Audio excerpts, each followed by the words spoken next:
오늘 함께 보실 하나님 말씀은 잠언 18장 23절 말씀입니다. 읽겠습니다.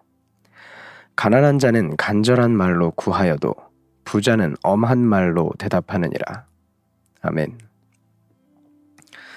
오늘 말씀에서는 두 사람이 나옵니다. 가난한 자와 부자, 이 둘이 대비를 이루고 있죠. 오늘 말씀은 이 둘을 따로 떼어놓고 말하는 것일 수도 있고, 그러니까 각각을 이야기하는 것일 수도 있고, 둘이 서로 대화하고 있는 상태를 묘사하고 있는 걸 수도 있습니다. 이게 그렇게 큰 차이의 해석이 있는 건 아닌데, 디테일이 조금 다른 거죠. 여튼 그 둘이 대화하고 있는 걸 도대체 뭘 보고 알 수 있느냐 물으신다면, 오늘 말씀의 표현에 가난한 자는 구한다고 되어 있고 부자는 대답한다고 되어 있죠. 이 구한다와 대답한다는 표현이 이렇게 대화를 하는 거를 묘사하고 있는 것처럼 보입니다. 그렇죠? 그래서 가난한 자가 부자한테 와가지고 뭔가를 구하고 있는 것이고, 부자는 얘기를 듣고 그거에 대해서 대답하고 있는 상황으로 이렇게 보여질 수 있는 겁니다.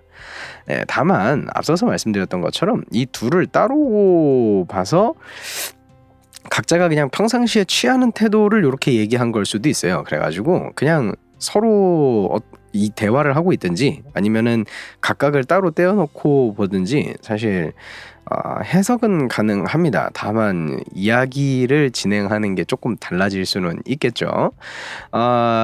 여튼 가난한 자는 오늘 말씀해 보니까 간절하게 뭔가를 구하고 있습니다.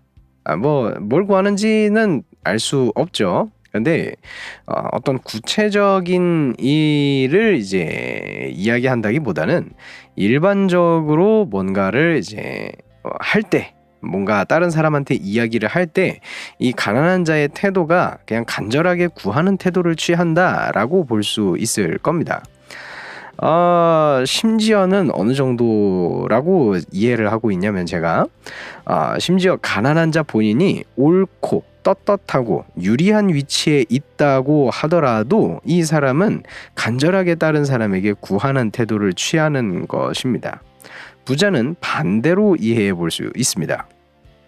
부자는요, 매사에 고압적인 태도를 취합니다. 자신이 소위 갑의 위치에 있는 것처럼, 심지어는 자신이 틀렸고 부끄럽고 불리한 상황에서도 이런 태도를 취한다는 겁니다. 자, 그러면 그렇게 가난한 자가 뭔가 좀 이렇게 밑에 있는 위치에 있는 것처럼 사람들한테 부탁을 하고 있는 이유, 그리고 이 부자가 매사에서 그렇게 고압적인 태도를 취할 수 있는 이유, 그것은 무엇일까요? 바로 물질, 부요한 정도 때문입니다. 오늘 말씀을 좀 복잡하게 보기 시작하면요, 이거를 또 절대적인 부요함과 상대적인 의미에서의 부요함의 의미로 좀 나눠서 다시 살펴볼 수가 있거든요.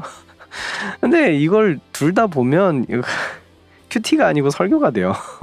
그래서 양이 너무 많아지기 때문에 지금 이 큐티에서는 절대적인 의미에서의 가난함, 그리고 절대적인 의미에서의 부자라고 생각하고 그것만 좀 보도록 하겠습니다.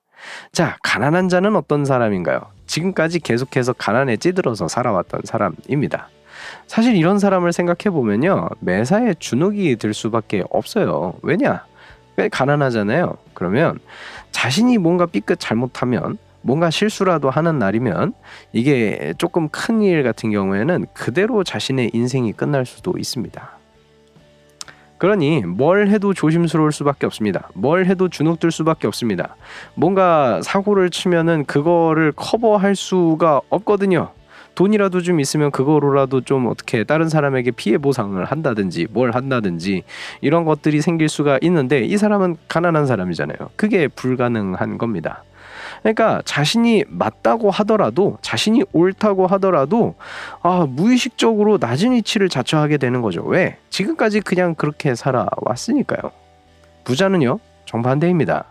지금까지 살아온 삶의 태도가 애초에 부자잖아요. 남을 시키는 자리 혹은 지시하는 자리, 적어도 이제 부유함이 있기 때문에 다른 사람보다 높은 위치에 있었던 사람입니다.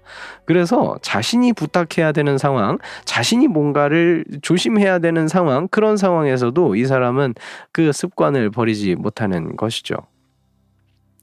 정말 웃긴 게 뭐냐면 이러한 태도가 현재 이 일이 누가에게 더 아쉬운지 혹은 누가 더 옳고 그른지 그런 것들에 의해서 정해지는 게 아니고 지금까지 그 사람이 살아온 배경, 특히 물질적인 배경에 의해서 결정된다는 게 정말 웃긴 일인 겁니다.